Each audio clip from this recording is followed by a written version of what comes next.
Hey guys, welcome back to the Hear Me Roar pod. I am Toby and my co-host is none other than the Kate Save, which you might know her from Shark Tank. She's also founder of BeFit Foods and picked up Telstra's Business of the Year award too.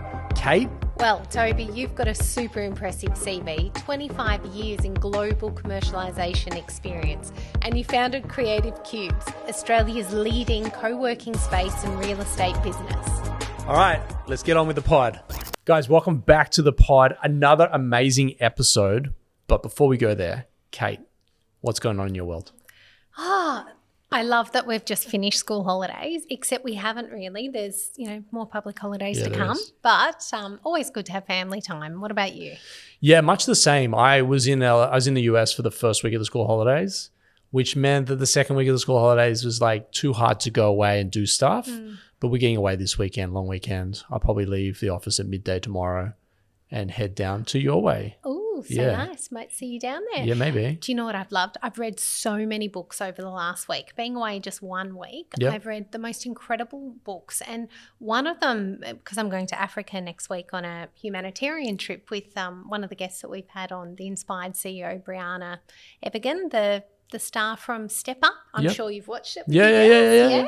So going over there. I subscribe to your channel. Yeah. Inspired CEO. There we go. Yeah. To build an abundant village with Brianna and her husband, Damien Mander, who's also been here. They love this space, by the way. He's got an anti-poaching organisation called Akashinga, if I said it right. Anyway, and they've raised like over $100 million for their foundation, but Brianna's foundation's new. So we're going out there to help build villages, go into schools, and I was just asking what to pack in a spare suitcase to take over and see what we can get happening over there. And anyway, so I read a book just inspiring about that. It's called Malika, about a lady who was from Australia, went over there and never came back because she just found she could do so much work as a nurse and aide and just inspiring life. And I think we don't share enough of those stories, and those people's stories aren't told. I look forward to having you back on the pod with me when you're back so that you can share more. If you don't mind flicking me the link to that book, I'll put it in our show notes today so that people can jump on it. We have an awesome guest coming on today. Unbeknownst to you, maybe, we have an amazing person here that runs our South Melbourne site called Kim. Yes. And Kim's mum is joining us today. She has a fascinating story, being a teen mum, still in school, to making it to the top of the top with L'Oreal. Amazing. And now runs her own salon right in my house, actually. So I look forward to having Alishia on. But first, we've got a quick advert from Purpose Productions.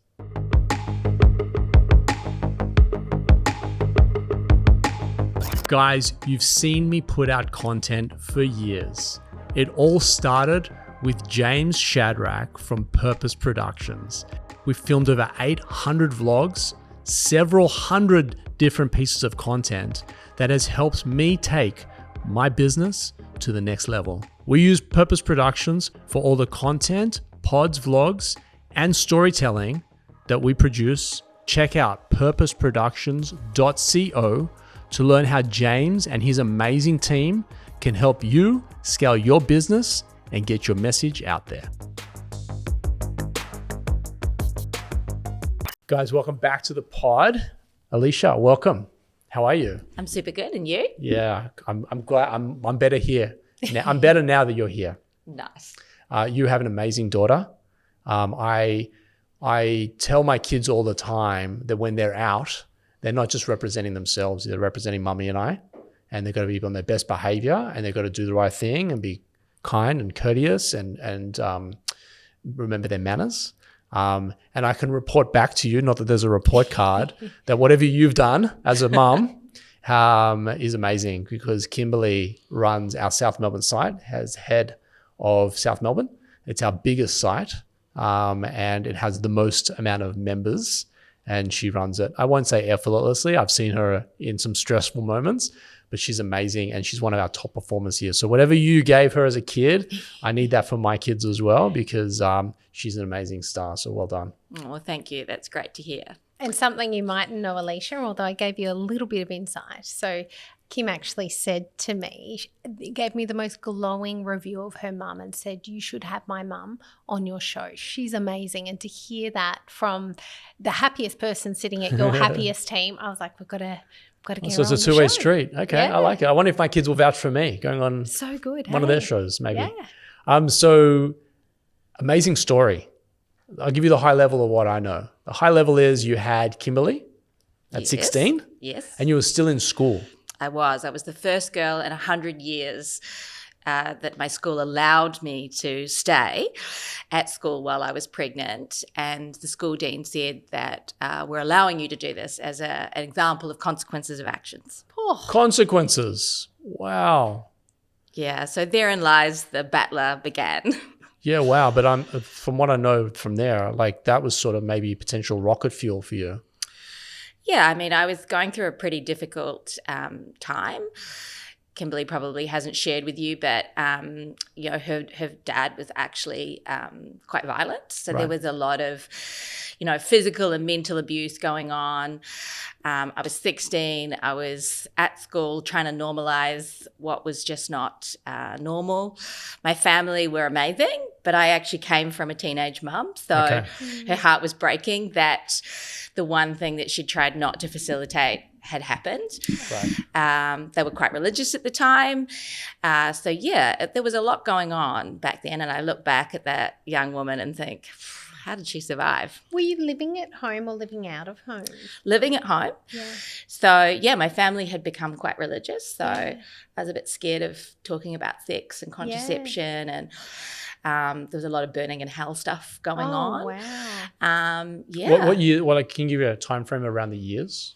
Kimberly was born 1991, so you know, early 80s. My parents became sort of part of that, you know, those religious, you know, lots of clapping and good people. They were really good people. They just were led down the wrong path, and so physical discipline became part of our home from my stepfather. So it was, you know, when Kimberly's dad started to become violent, it was just a natural kind of flow of how my life was going at that particular time. And, you know, and then as normal healthy humans, I experimented with sex, and you look at me and I get pregnant. Right. Yeah. And so here I was, 16, and having a baby at school. Luckily, my parents, you know, saw the error of their ways, particularly when the church turned up and said, oh, we're here with the family that's going to adopt your baby or your grandchild. So the circles changed quite quickly for my mum. Yeah. She realised that, you know, holy not shit, for her. the things that we have done to try and set our family up for success have actually torn us to pieces. And yeah, from then on, it was my parents and I and my younger sisters, and Kimberly arrived, and I finally got my way out of a really unhealthy relationship. And, you know, Kimberly's dad was a product of his environment as well. You know, we were young, we were kids. Sure. So Was he also 16? He was 18. 18, okay. Yeah. And did you end up completing school? No. But Kimberly you went back to school. No, I didn't. I stayed at school, and Kimberly was born in the October. And so I didn't get to finish my exams or any of those types of things. Oh, I get it. They let you stay at school pregnant. So it wasn't even with the baby. It was just being pregnant. Oh, yeah. Once the baby was, I was, see you later, I was out. Wow. So I walked around in a school uniform pregnant. Yeah, right. Okay. And I was tiny. So when I turned around, people would go, oh my God, what is that? Right. Yeah. So obviously to support yourself and Kimberly, you got into hairdressing, or how did that? That's exactly what happened. So at that particular time, I wasn't entitled to any type of benefit. So I was solely financially dependent on my parents. Their business was failing. Like, it was not a great time. And they were doing the best that they could. So one of my mum's best friends was a hairdresser. I wanted to be a teacher or a lawyer. That was my plans. Well, then my school results say different, that I possibly wasn't going to be the case. And so I just started working on a Saturday. Mum and Dad could look after the baby, and I loved it. Like, it was somewhere where all of a sudden numbers made sense because they were related to colours. So obviously I was a hands-on learner. I'm quite extroverted, if you can't tell. It was kind of my happy place. And that was where I started my journey in here. And so do I have it right that maybe like a L'Oreal rep came to the salon and you were like, this is my path, this is what I want? L'Oreal reps and educators. So the business is sort of broken into two parts, and your educators are your soft sales. They're designed to train the hairdresser, literally brainwash the hairdresser in the ethos of the brand. Yes. Works beautifully. Yes. And I was like, oh my God, she's amazing. She dresses beautifully, company car, cell phone. Like, I want to be that. That's absolutely who and how I want to be in the future. And I wanted to provide, I don't want to be a loser. I remember those first few days at home with a baby where my friends were at school, and, it was the most horrific, most horrible space to be in, and to be that young. And did you feel alone, or did you feel alone, scared, it was, I think, you think about when people experience trauma. Yeah. And they go into shock. And I think that when I look back at who I was then and how did I survive it? I was in a violent relationship. I had a church that was sending me to hell. I had a baby, family. Even the trauma of having a baby, like that whole experience, like giving birth. Luckily, the epidural put me to sleep, so that was good. So but it ignited something in me that I'm not going to be a loser. Yeah. And Kimberly is not going to go without. Yeah. She's going to have everything that every other child had, and she's not going to have to think about where her next meal comes from, her shoes. She's going to have a lot of Barbie, because I went really hard on the Barbie. And L'Oreal for me was that shining light. It looked professional. It looked fabulous. They provided great education. And so I set about wanting to do that. And so 25 years later, 25 years you're with L'Oreal. Yes. I'm sitting here firstly in awe, because I think I was raised by a single mum. My dad actually passed when I was 16. Sorry. He got sick when I was 14. And my mum and my two sisters are like, they're up there, and I just worship them. And so just hearing you speak and understanding potential struggles, or not having an easy path, or the yellow brick road, or whatever you want to call it, I get it. But it clearly hasn't defined who you are. Like, you are a very, very, very strong, independent. Sorry, when I say this, being a teen mom didn't define you. Like, you became this amazing person through all of this. When the chips were down. Pardon? Kept dreaming as well, not an end to your dreams. Yes, like, this is what I'm trying to get to. It's sort of like you never gave up. You believed it. You backed yourself. Yeah. Yeah, I would say yes to an extent, but I think the fuel, and it probably answers why I'm doing what I'm doing now, was that I was like, I'm going to prove you wrong. Yeah. I'm not a loser. Yeah. And every day I got up to prove somebody else wrong, and what people thought of me and how they perceived me was too important, and so therefore, and L'Oreal was a perfect environment for that. It's an incredible company, but it's a sink or swim, and you fight every day. It's super glamorous. It's very fabulous. I did my MBA in one of the best business schools in Paris. Like, they look after you incredibly, but you fight every day to be at the top of that food chain. Do you still have a chip on your shoulder? I think so. Yeah. I think so. I'm fighting it. Yeah. And that's very much about today's journey, is to try and let go of that. I'm super inspired at the moment. You've probably heard it a lot of Mel Robbins, let them, let me. Yes. And, for was it 5, 4, 3, 2, 1, go, and you know, trying to, you know, remove that stigma. Like, I've done it. It's okay. I own a house. I've raised the children. I've got the car. I've been on the holidays. I've done all the things. It's okay. You've proved the world wrong. I'm really glad that you feel that way, because you're walking in here, I feel very unaccomplished compared to you. You've done really well, and I hope that you recognize that is what I'm trying to convey to you. Thank you. Kimberly speaks incredibly of you. So clearly that relationship and how you brought her up, something you were doing was right. Yeah. And I just hope that, you know, like, you're not beating yourself up, or, you know, being harsh on yourself, should I say, and you recognize the success that you've had. I do, but, and I'm sure you would relate to this as a parent, you know, there was always a cost, and that was my kids. That was, you know, I was traveling constantly. If I was at home, I was in meetings, you know. Thank you for Teams. That was amazing. That meant that we could talk to people around the world 24 hours. And, you know, I sacrificed a lot because of that chip on my shoulder. Sure. But also because I thought that I was providing them with the very best life, and they had all the good things and all the, you know, the first cars and all the stuff that you want to give your kids, but they didn't have me. They didn't have my time. And, you know, that's probably the thing that I feel the saddest about now. But I'm lucky enough that I'm young enough that I still have time.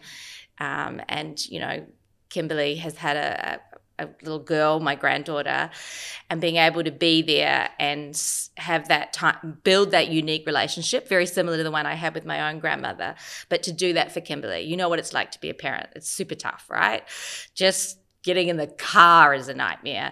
So being able to give her that space and time, even to come and work here, you know, I pick baby up a couple of nights a week so she can go to the gym, and, you know, old Alishia couldn't have done that. So amazing. My mum was that mum too. I feel like mum always, she works 6 days a week since the age of 5, and she was a hairdresser by trade, and then actually sold her salons, moved to a salon in the home so she could be with us more. But then when Dad decided we were going to move away from Melbourne to the Mornington Peninsula, she decided not to do the hairdressing because she'd left all of her clients. So she bought a pre-loved clothing shop, but she still works 6 days a week in there. So I didn't have her as much as I would have liked. And if we did, we were actually at her pre-loved clothing shop after school. And so it was a bit of a drag. But as soon as my firstborn came and then the secondborn, she did not miss a day, not a moment. And I think that time, that reconnection that maybe I didn't have early on came back later, and amazing. Yes, definitely. And that was really the ultimate reason that I left L'Oreal. The cards were on the table, as they are every 2 to 3 years. I just returned from an assignment back in New Zealand. Talent review, what's next? Wasn't going to get the Australian gig, highly sought after. You need to take another overseas opportunity. I was looking at China. That particular time, COVID was kicking off for a second time, when they told me that you could get locked in the building and not be allowed to go out for 3 days, and you couldn't leave the country. I was like, yeah, no, that's not really an option for me. And then Kimberly said, I'm having a baby, and that was it. It was a really interesting crossroads.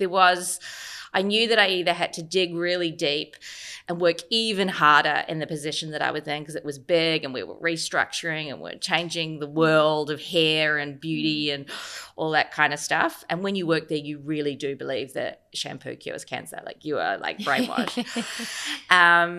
And I was sitting with the HRD. We'd just been through a big restructure of ANZ. We'd worked really closely together. And he said, Alishia, are you going to prove us wrong again? Are you going to fight again? Or are you just going to breathe? And I said, what do you mean? Are you pushing me out? He said, no, I'm not pushing you out, but I'm going to tell you that there's a package, because I'd made my position in New Zealand redundant. There's a package there that I could investigate if you want to take, and it's a good one. Just think about it. And I was so brainwashed by L'Oreal. Like, it was my whole life. It made me who I was. It made me feel more important. It gave me, it was a whole persona. Giving that up, outside of the financial security of giving that up, and I've really learnt that over the last sort of 14 months that I've not been there. It really defined who I was. I think I thought I was better than I was because I worked for L'Oreal, like it was proper Emily in Paris, / Sex in the City stuff. Yeah. But I realized at that moment that there was an opportunity to change my life forever, and be available for Kimberly. And I just absolutely, and Jack, my son, but I knew that this was a time for Kimberly and I that I felt like I owed that to her because she didn't have a mum. She grew up with a mum, figuring shit out. And, I often say to her, girl, you got to go to therapy because there's no way I got it right. Like, if normal parents didn't get it right, there's no way I got it right. I would beg to differ, but that's okay. That's okay. And so now you're done with L'Oreal. Yes. And you're running your own small business again. Or not again, but you're First running time your own ever. small, Yeah, you're running your own small business. That was a decision that I didn't actually think I was going to make. I thought I was going to take 6 months off, become an influencer, maybe do a podcast, get really, really skinny, eat vegan, all those types of things that you think you're going to do when you've not worked. I found out that I was bonkers, that I was in pure fight or flight. I had not been present in my life for so long. Like when my friends were like, it's so weird that you answer the phone and you reply to text. I'm like, what do you mean? And they're like, you have never, ever done that. Wow. And then I had this amazing time with Kimberly. She was going through all that first time mum stuff. Like she would yell at me, Mom, don't do that. I'm like, I'm not here to kill the baby. I'm here to help. But I realized how much she needed me and how much I needed her, and I needed Penelope, and I wanted that. And so when I started interviewing for corporate jobs, ironically, I turned one down because they couldn't pay me enough. And then the second one I missed out, and I'd been through like 6 interviews. I'd done the pitch, I'd done the business proposal, I'd done the psych review. Like I'd worked really hard. And when I didn't get it and I was relieved, I was like, There's a path. Something's not right. And I just happened to flick on Seek businesses for sale, and the salon came up, and I'm like, shit, if I'm going to own a business, first, this is the only time in my life that I can do it because I got a mortgage on I've got enough money to pay the mortgage for a year. I've been earning a lot of money, so I have quite a large mortgage. And this guy's giving it away, and I know the business. I know the location. Good. You know what? I'm going to do it. I'm going to give it a go. And here I am. How long have you been doing that for? 14 months. Yeah, okay. We're nearly at break even. Cool. It took me a while to settle in. I actually started hairdressing again. Like that was crazy. And yeah, a year down the track now, it actually took a long while for my business acumen to kick in. Like I was doing all the things, but I was just so fried. Like the thought of having a meeting or looking at a spreadsheet or setting some KPIs, I couldn't bear the thought of it. I just literally was so burnt out. Then I started, and I don't know if you've ever presented an Excel spreadsheet to a group of hairdressers, but if you do, they will look at you blankly and think, why are you presenting me a box of, a screen of squares, and you keep moving the numbers around, and what are those red circles, and what are the green circles, and what does that all mean? Like, so what's good. that got to do with doing hair? Now I've been on this journey of how do you re-engage a team creatively? How do you make KPIs fun? How do you create career pathways? How do you offer flexible working when you actually have to be at the place to do the work? I got a mentor that changed the game for me, and I'm really enjoying it. I have my days where I'm really sick of being poor now. Sure. I want to go back to being a little bit rich. Yeah. I get it. A friend of mine started a co-working space for hairdressers. It's called Salon Lane. I'm not sure if you're familiar with it. I'm very familiar with it. We tried to rip the idea off and do it at L'Oreal. That didn't go so well. Yeah. So these guys are on fire with it. They're doing exceptionally well. Yeah, they do. That model is super good. So I grew up with Jared and Lance. They both grew up in my street. And we're all in the flex space, but those guys got together and started the salon. Were you in Sydney? Yeah. I grew up in Sydney. Okay, because they're in Sydney. Yeah.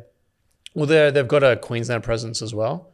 But yeah, I think that's fascinating. That's it's, you know what, it reminded me why you was talking about spreadsheets in front of your hairdressers, and like they just want to be in the craft, not in the finance. 100%, yeah. You know, that's why Salon Lane has done what they've done, and they're exceptional at it, and they've got a whole range of products that the hairdresser can make commission on without actually having to fork out for the product and having their money tied up or capital tied up in inventory that they're not moving.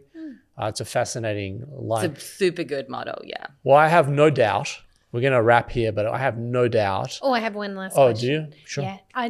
The way you described working at L'Oreal and the brand and everything else, I'm having like this Devil Wears Prada moment where just everything in your mind is, you know, that's what life's about. And want to know, what are those highlights working at L'Oreal that really stick in your mind to make it like the pinnacle that you felt it was when you were there? Oh, it's got to be the trips to Paris. Yes, that's what I'm picturing. I'm like, as soon as you said that, I'm picturing. I mean, when L'Oreal do an event, like, I mean, just the AV must cost like, you know, €500,000. Yeah. It is incredible. But, you know, you're on the Champs-Elysees, you're in rooftop bars, you know, it is that beautiful people everywhere. I mean, even when you do your training, your business training, you're in some lofty, incredible chateau with deers running around the front. You know, they really... Yes. They do it well. Wow. I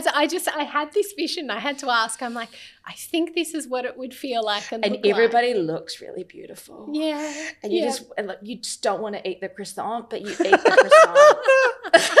Because you're in Paris. The croissant. And the cheese, and then you're drinking the wine. Oh. And it's just all a slippery slope. So good. Well, you've got 25 years of that life. I did. You're going to build it back up again. I'm sure absolutely. You will. Yeah. Well, I have no doubt whatever you end up doing, however big or small you want to be, is exactly what you will be.